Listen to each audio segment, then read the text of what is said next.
বিসমিল্লাহির রহমানির রহিম। আসসালামু আলাইকুম। www.dailynewsstar.com। আজ আমাদের বৃহস্পতিবারের নিয়মিত যে এনএসটিভির অনুষ্ঠান টক শো। আজকের বিষয় দুইটি: আন্তর্জাতিকভাবে ভাষা শিক্ষা, ঢাকা বিশ্ববিদ্যালয়, সেই সাথে বাংলাদেশ টেলিভিশন। আজ আমার এখানে এই যে আন্তর্জাতিক ভাষা শিক্ষার উপরে বিটিভি 50 মিনিটের একটি প্রোগ্রাম প্রচার করছে প্রতিদিন বৃহস্পতি এবং শুক্রবার সন্ধ্যা 7টায়। আজ আমার এখানে সেই আন্তর্জাতিক ভাষা গবেষক এবং সমন্বয়ক সৈয়দ জাহিরুল ইসলাম হিটলু উপস্থিত আছেন। আমরা প্রথমেই আর কি টকশোর আমাদের যে বিষয় আন্তর্জাতিক ভাষা, এইটা তো এখান থেকে শেখার পরে আমি যেটা তার বিষয় ভিত্তিক পেয়েছি আর কি, এখানে শুধু বিদেশে কাজ করতে যাওয়ার জন্যই ভাষা শিক্ষা নয়, সকল দেশের এখানে এখন তারা 7টি দেশের ওপরেই এই ভাষা শিক্ষাটা ঢাকা বিশ্ববিদ্যালয়ের ভাষা গবেষকরা, শিক্ষকরা এবং ভাষার ওপরে যারা আন্তর্জাতিকভাবে রপ্ত করেছে এই রকম ব্যক্তিদের দ্বারাই আর কি অনুষ্ঠানটি প্রযোজনা করা হচ্ছে। এবং এর পিছনে বাংলাদেশ সরকার অর্থাৎ বাংলাদেশ টেলিভিশন উদ্যোক্তা। এখানকার এই যে গবেষক এবং সমন্বয়ক আপনি আর কি আমাদের এখানটায় আপনার জানা মতে কি উপকার হবে বা হচ্ছে আর কি, এইটাই একটু আমাদেরকে বলবেন। আর আমি ওনার পরিচিতিটা করাই। এই যে বিটিভির আন্তর্জাতিক ভাষা বিষয়ক সমন্বয়ক এবং গবেষক ছাড়াও আর কি আমার এনএসটিভির সিনিয়র সাংবাদিক, দি ডেইলি নিউজ স্টার ইংরেজি সংবাদপত্রের অ্যাসিস্ট্যান্ট এডিটর। ধন্যবাদ আপনাকে।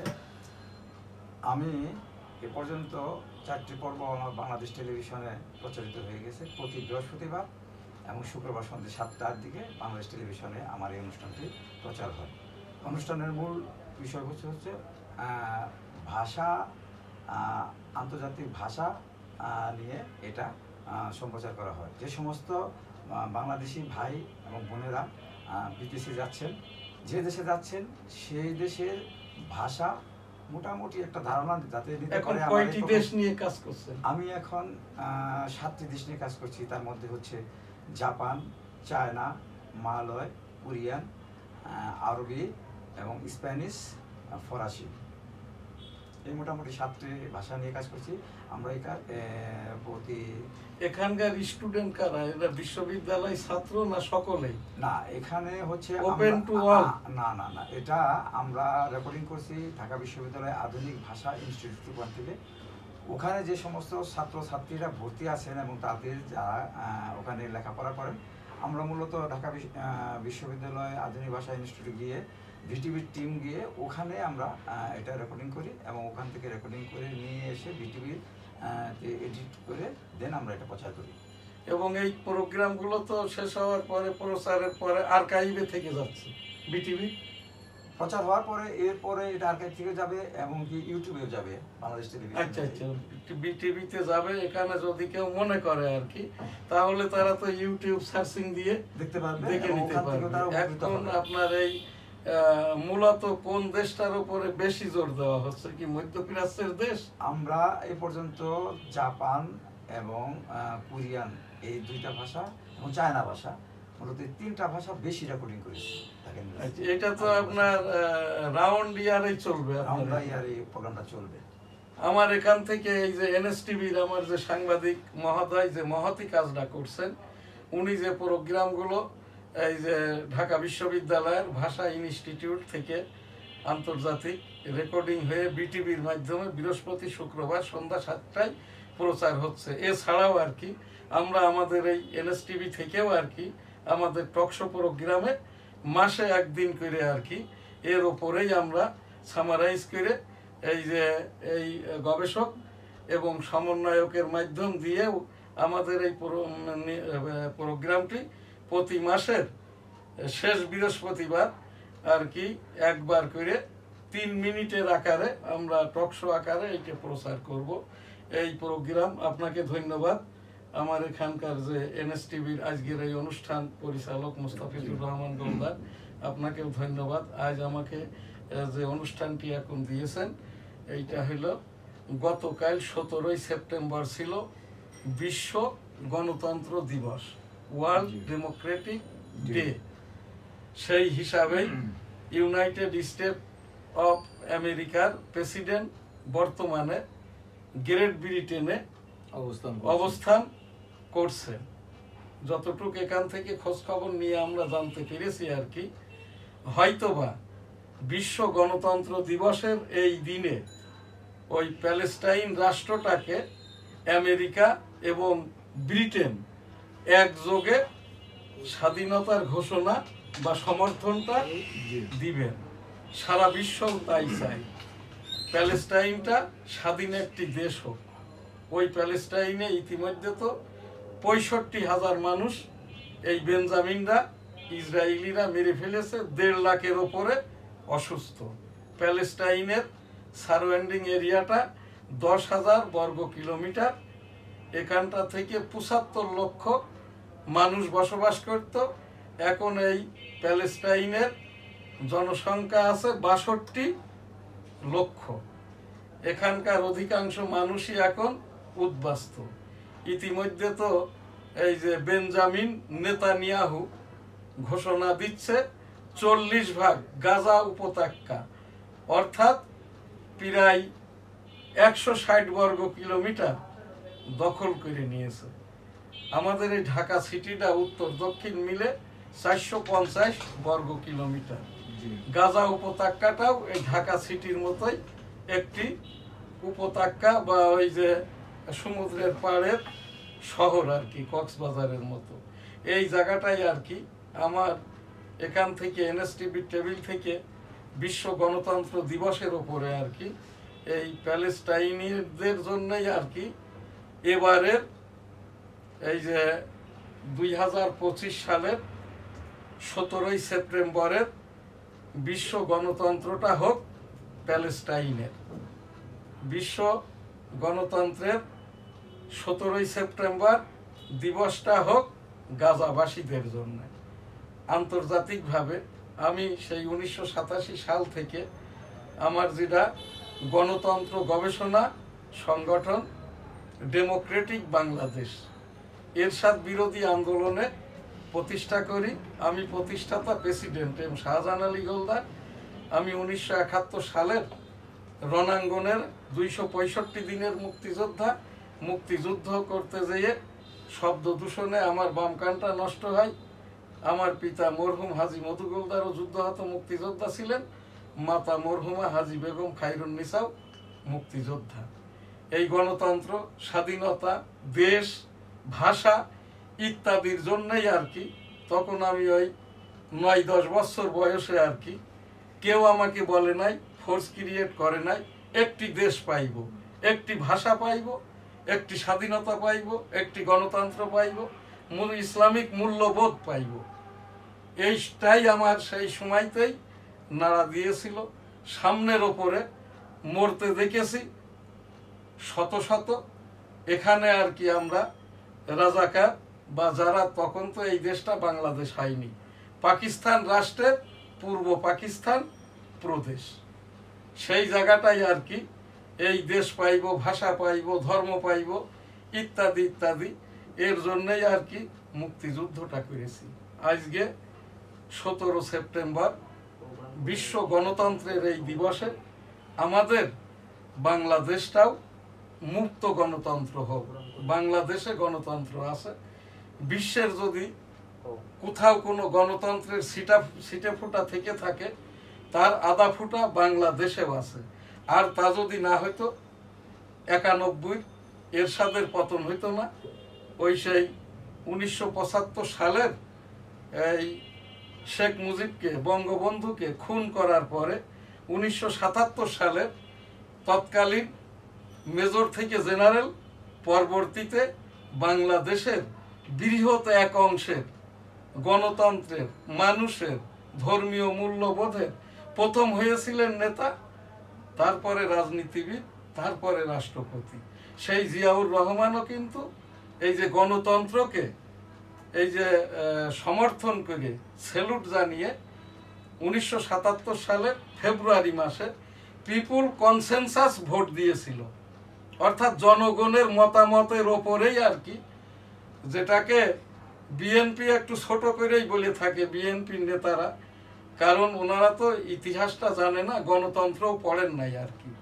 এই প্রেসিডেন্ট জিয়াউর রহমান সাহেবই আর কি শতভাগ গণতন্ত্রের জন্যই আর কি জনগণের ম্যান্ডেট সমর্থন নিয়েছিলেন, ইয়েস নো নিয়েছিলেন। সেই জিয়াউর রহমানই আর কি সেই গণতন্ত্রের সূত্রপাতটা একেবারেই আনুষ্ঠানিক আকারে স্ট্যাম্প মেরে আর কি হানা ভোটের মাধ্যমে 1977 সালে প্রতিষ্ঠা করেন। আমি সেই 1977 সালের ইয়েস নো ভোটের পুলিং এজেন্ট ছিলাম। সেখানেও বৈষম্য হয়েছিল, ভোটাভুটিটা হয় নাই, তারপরেও সে অনেক কথা। অতপর আর কি 91 সালে এই গণতন্ত্রের ওপরেই স্বৈরাচার নিপাত যাক, গণতন্ত্র মুক্তি পাক। আমরা ওই জগন্নাথ বিশ্ববিদ্যালয় কলেজ, তখন ইউনিভার্সিটি হয় নাই আর কি, প্রসেশন নিয়ে আসছিলাম। আমরা ওই ছাত্র লীগের এক অংশের সাথে ছিলাম, এই দিক থেকে ছাত্র দলেরও ছিল। নূর হোসেনের বুকে পিঠে লেখা ছিল স্বৈরাচার নিপাত যাক, গণতন্ত্র মুক্তি পাক। নূর হোসেনকে যখন 0 পয়েন্টের সামনে সেক্রেটারিয়েটের সামনের রাস্তায় আর কি এই জায়গাটায় পুলিশ যখন গুলি করে, সামনের রোতে আমরা তো ওই জগন্নাথ থেকে যখন এখন যে জায়গাটায় পীর জঙ্গি মাজার, ওই জায়গায় আসার পরে আমাদের আর এই দিকে ঢুকতে দেয় নাই। এই দিকে পুলিশের যখন আর কি টিয়ার গ্যাস মারে, আমরা রমনা হোটেলটা তখন 3 তলার ফাঁকা ছাদ, ওই ছাদের ওপরে আমাদেরকে 25-30 মিনিট পরে যেয়ে একজন আর কি এই যে পুলিশের ডিএসপি আমাদেরকে বলেন, আপনারা এখানে যারাই আছেন এই দিকটা খুলে দিয়েছি, সোজা এখান থেকে সদরঘাট পার হয়ে বুড়িগঙ্গা পার হয়ে ওই পাশে যেয়ে নতুন করে ঢাকায় আসবেন। যথারীতি তাই করতে হয়েছিল। ইতিমধ্যে তো আর কি আমরা শুনলাম আর কি 0 পয়েন্টের সামনে গোলাগুলি হয়েছে, ওখানে সামনের রোতে 15-16 জন ছিল, তার মধ্য থেকে কিন্তু ওই একজন নূর হোসেনের লাশটি নিতে পারে নাই। আর এখান থেকে অন্য ডেড বডিগুলো তৎকালীন আর কি এরশাদের আর কি ওই যে যারা সামরিক বাহিনীর লোক, পুলিশের লোক, আনসারের লোক, এরা নিয়ে যায়। সেই লাশ ঐদ্যবধিয়া পাওয়া যায় নাই। আজকের সেই গণতন্ত্রের যদি ছিটে ফুটাও থাকে বাংলাদেশে ছিল, আজও আছে।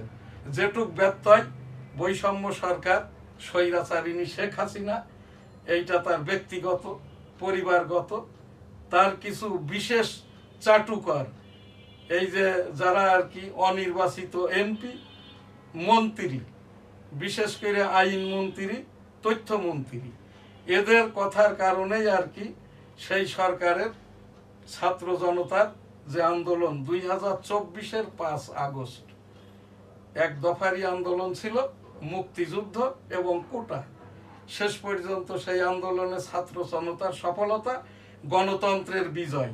অতঃপর গণতন্ত্রের বর্তমানে এখন যিনি আমাদের military back doctor Mohammad Yunus মহোদয়ের নেতৃত্বে ইন্টারিম গভর্নমেন্ট, সেই জায়গাটায় আর কি ডক্টর মোহাম্মদ ইউনূস মহোদয় ভালোভাবেই আর কি গণতন্ত্রের যেটুক রেশ ছিল সেইটুক থেকে আবার আর কি বটম থেকে শুরু করে আমরা এখন গণতন্ত্রের সেই চূড়ান্ত সীমাটাই অবস্থান করছি।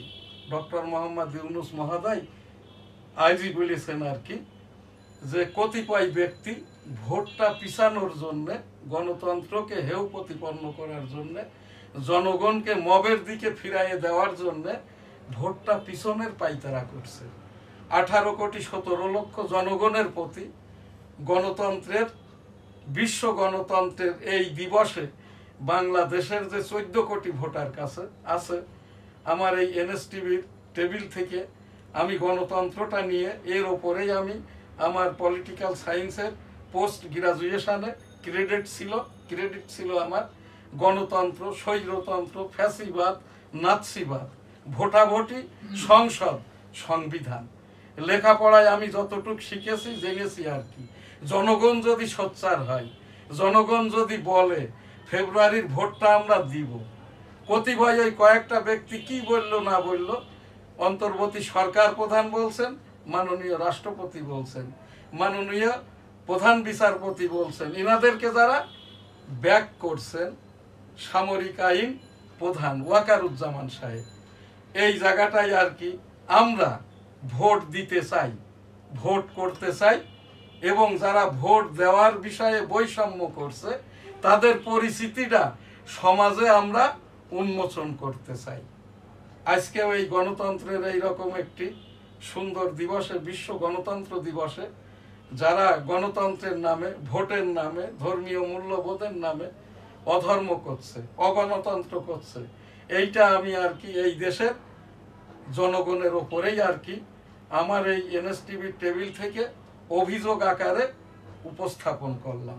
17 সেপ্টেম্বর বিশ্ব গণতন্ত্র দিবসের এই দিনে বিশ্বে কিন্তু শুধু গণতন্ত্র আর কি রাষ্ট্রবিজ্ঞান পরিচালনার জন্য নয়, এই যে পাক কালাম হাদিসের আলোকে দেশ পরিচালনার জন্য ক্যালিফ ডেমোক্রেসি, খলিফাতান্ত্রিক গণতন্ত্র, এই যে পাক কালাম হাদিসের আলোকে রাষ্ট্র পরিচালনায়ও কিন্তু গণতন্ত্র আছে।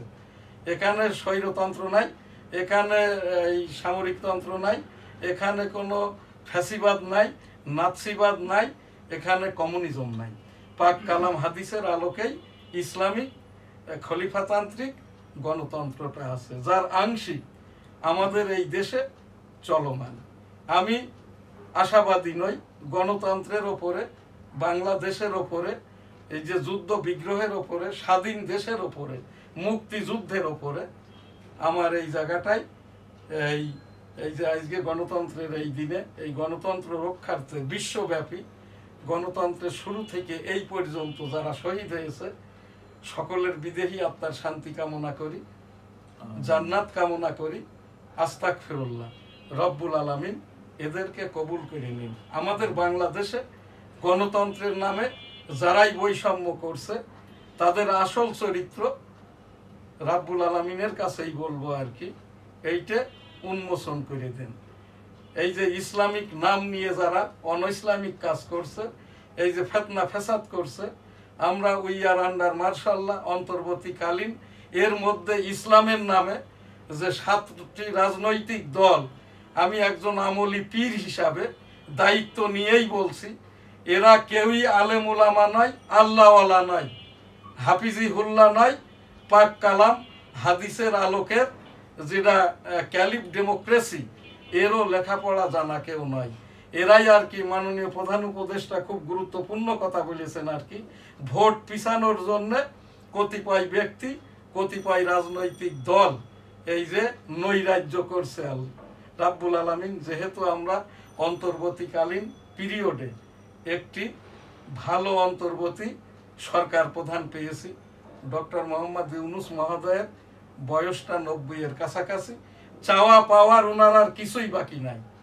ওনার এখন একটাই বাকি, এই দেশের এই 18 কোটি 17 লক্ষ জনগণকে, 14 কোটি ভোটারকে একটা কিছু সুন্দর কিছু, ভালো কিছু, বৈষম্যহীন উপহার দেওয়া। আমরা জনগণ যদি, ভোটাররা যদি ডক্টর মোহাম্মদ ইউনূস মহোদয়কে সহযোগিতা নাই, সমর্থনটা করি আর কি, তাহলেই কিন্তু কাজটা সহজ হবে।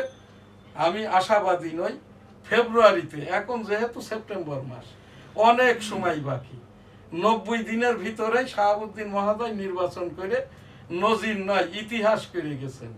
ওই আলোকেই যদি আমরা কাজটা করি তাহলে আমরা কিন্তু ফেব্রুয়ারিতেই নির্বাচনটা সম্পন্ন করতে পারবো।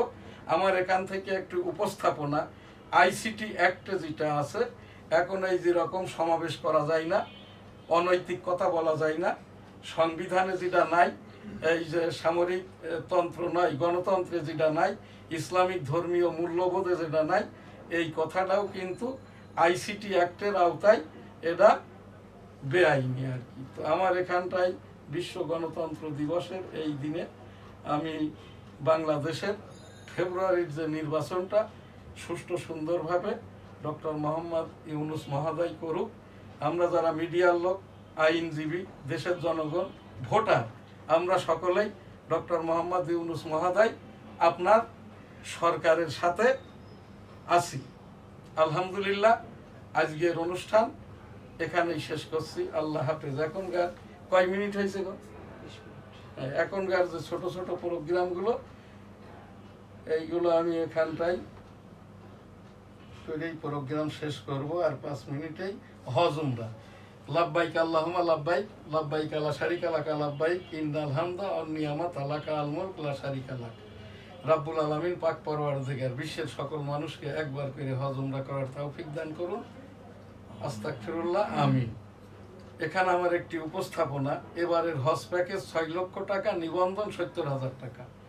বাংলাদেশের সকল হাজী সাহেবদের জন্য 50% ভর্তুকিটা দেওয়া হোক।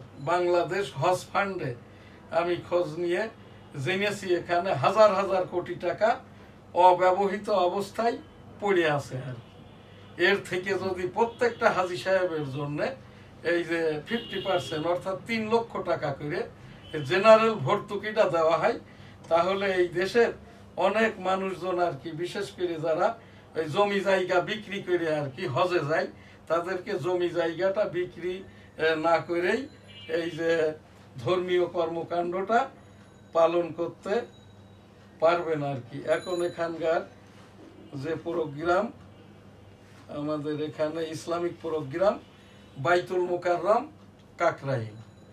কাকরাইলের যিনি বিশ্ব মুরব্বী ছিলেন মাওলানা জুবায়ের মহোদয় 80 বছর বয়সে তাবলিগের সকল রকমের প্রোগ্রাম কার্যক্রম থেকে অবসর গ্রহণ করেছেন। এখন আর তাবলিগে কোনো গ্রুপ নাই। ওই যে 2.5 খণ্ড করেছিল, 1 খণ্ড তো ছিল এই হেফাজতের মামুনুল, আর 1 খণ্ড জুবায়ের, আর 1 খণ্ড ওই ইন্ডিয়ান সাদ মহোদয় আর আসবেন না। আর এই জায়গাটাই এই যে মামুনুল, এটার ভিতরে আর নাই। আর এখানকার যিনি জুবায়ের মাওলানা মহোদয় 80 বছরে রিটায়ার্ড করেছেন। এখন তাবলিগ জমাতটা, টঙ্গীর বিশ্ব জমাতটা যখন হবে 2026 সালের জানুয়ারি বা ফেব্রুয়ারি মাসে, তখন আর কি ওই উপস্থিতির মধ্য থেকে মুরব্বী নির্বাচিত হবেন, তিনিই বয়ান করবেন, তিনি এই যে দোয়াটা করবেন। 2027 সালে তাবলিগের গাইডলাইন প্রচার করবেন। কাকরাইল বিষয়ক উপস্থাপনা। কাকরাইল মার্কাজে পেশ ইমাম নাই। এখানে কাকরাইল মার্কাজের ওই যে জুমার দিনের নিয়মিত খতিব নাই। ইসলামিক ফাউন্ডেশন দয়া করে কাকরাইলে আপনার এই যে কাকরাইল মার্কাজে নিয়মিত খতিব এবং পেশ ইমাম নিয়োগ দিন। এনএসটিভি টেবিল থেকে অভিযোগ সহ উপস্থাপনা সংবাদ। বাইতুল মুকাররম 1986 সাল থেকে আমি এখানটায় জুমার নামাজের নিয়মিত খতিব। এই যে বাইতুল মুকাররম মসজিদটা প্রতিষ্ঠা হয় 1956 সালে। নিচতলায় নামাজটা হইতো। মুসল্লি ক্যাপাসিটি ছিল 5000, এখন 7 তলা বিশিষ্ট বাইতুল মুকাররমের মসজিদটা। নিচতলাটা পুরোটাই মার্কেট। 2 তলার থেকে 8 তলা, এইটাকে ধরা হচ্ছে 7 তলা। তো এখানটায় আর কি, যেখানে নামাজটা নিচতলায় শুরু হয়, নিচতলা মার্কেট করে দিয়ে, বাথরুম করে দিয়ে, এইটা যদি দোতলার থেকে নামাজটা হয়, সেইটা বলবেন মুফতি সাহেবরা, আলেম উলামারা। আমার এখানে উপস্থাপনা বাইতুল মুকাররমের উত্তর দিকেও মার্কেট, দক্ষিণ দিকেও মার্কেট, পশ্চিম দিকে হচ্ছে সোনার দোকান, পূর্ব দিকের যে সদর গেট, এইটির সামনে চলমান ভাতের হোটেল, ভ্যান স্ট্যান্ড, এখন মোটর গাড়িও রাখা হয়। এই জায়গাটায় সন্ধ্যার পরে মাদকের আখড়া বসে। ইসলামিক ফাউন্ডেশনের পরিচ্ছন্নতার পরিচালক বরাবর অভিযোগ সহ সংবাদ। এই যে বাইতুল মুকাররমের পূর্ব সদর গেটটি খুলে দেওয়া হোক এবং বাইতুল মুকাররমে কোনো স্থায়ী খতিব পেশ ইমাম নাই। ইসলামিক ফাউন্ডেশন কর্তৃক বাইতুল মুকাররমে পেশ ইমাম এবং খতিব পদায়ন করা হোক। এখন যিনি অস্থায়ী খতিব জনপ্রশাসন মন্ত্রণালয়ের প্রজ্ঞাপন বলে এই যে ধর্ম উপদেষ্টা খালিদ হোসেন সাহেব নির্বাহী আদেশে নিযুক্তি দিয়েছেন হাফিজিউল্লাহ, বর্তমানে যিনি বাইতুল মুকাররমের অস্থায়ী খতিব, 1,83,000 টাকা করে এই যে বেতন নিয়ে যাচ্ছে। উনি বেতন নিতে পারেন কি পারেন না এটাও আর কি, এটার উপরেই মতামতটা পরামর্শটা দিবেন মুফতি মহাদয়রা। আমি এখান থেকে উপস্থাপন করছি বাইতুল মুকাররমের 1986 সাল থেকে রেগুলার মুসল্লি হিসেবে এই যে একজন বাইতুল মুকাররমে নিয়মিত খতিব এবং পেশ ইমাম নিযুক্তি দেওয়া হোক। ইতিমধ্যে আমরা সংবাদ সংগ্রহ করেছি বাইতুল মুকাররমের মার্কেট পজিশন কিনা বেচা থেকে 1,100 কোটি টাকা, 2025 সালের হজে 1,500 কোটি টাকার এই যে এখানে তসরুপ বা হজবরল হয়েছে। সামনের দিকে যে আর এইটা না হয়, আমি অভিযোগ আকারে মাননীয় রাষ্ট্রপতি সচিব বরাবর সংবাদ আকারে উপস্থাপন করলাম। এনএসটিভি টেবিল থেকে আমি M Shahjahan Ali Goldar, EPO www.dailynewsstar.com।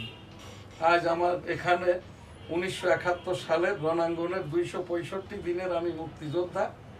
এই জায়গাটাই আর কি, এই যে বঙ্গবন্ধু শেখ মুজিবুর রহমান 7ই মার্চ যে ভাষণটি দিয়েছিল তৎকালীন আর কি কালুরঘাট অস্থায়ী বেতার কেন্দ্র থেকে দায়িত্বপ্রাপ্ত মেজর জিয়াউর রহমান সেই ঘোষণাটি যেভাবে দিয়েছিলেন, আমি আমার মতো করে সংক্ষেপে ইংরেজি করে নিয়ে এখানেই উপস্থাপন করছি। I am Major Ziaur Rahman, declared দিয়া on behalf of Bangabandhu Sheikh Mujibur Rahman, Bangladesh is independence. আমার সোনার বাংলা, আমি তোমায় ভালোবাসি। পীর মুরিদি, লাব্বাইক আল্লাহুম্মা লাব্বাইক, লাব্বাইক লা শারিকা লাকা লাব্বাইক, ইন্নাল হামদা ওয়ান নিয়ামাতা লাকা আল মুলক লা শারিকা লাক। রাব্বুল আলামিন পাক পরওয়ারদিগার বিশ্বের সকল মানুষকে একবার করে হজ উমরা করার তৌফিক দান করুন, আমিন। আস্তাগফিরুল্লাহ, আস্তাগফিরুল্লাহ, আস্তাগফিরুল্লাহ, আস্তাগফিরুল্লাহ, আস্তাগফিরুল্লাহ, আস্তাগফিরুল্লাহ। সাল্লাল্লাহু আলাইহি সাল্লাম, সাল্লাল্লাহু আলাইহি সাল্লাম, সাল্লাল্লাহু আলাইহি সাল্লাম, সাল্লাল্লাহু আলাইহি সাল্লাম, সাল্লাল্লাহু আলাইহি সাল্লাম। সুবহানাল্লাহ, আলহামদুলিল্লাহ, লা ইলাহা ইল্লাল্লাহ, আল্লাহু আকবার, ওয়ালিল্লাহিল হামদ। আল্লাহু আকবার, আল্লাহু আকবার, আল্লাহু আকবার, আল্লাহু আকবার, আল্লাহু আকবার, আল্লাহু আকবার, আল্লাহু আকবার, আল্লাহু আল্লাহু আল্লাহু আল্লাহু আল্লাহু আল্লাহু আল্লাহু আল্লাহ আল্লাহ আল্লাহ আল্লাহ আল্লাহ আল্লাহ আল্লাহ আল্লাহ আল্লাহ আল্লাহ আল্লাহ আল্লাহ। সুবহান আল্লাহ, আলহামদুলিল্লাহ, লা ইলাহা ইল্লাল্লাহু, আল্লাহু আকবার, ওয়ালিল্লাহিল হামদ। বিসমিল্লাহির রহমানির রহিম। আলহামদুলিল্লাহি রাব্বিল আলামিন, আর রহমানির রহিম, মালিকি ইয়াউমিদ্দিন।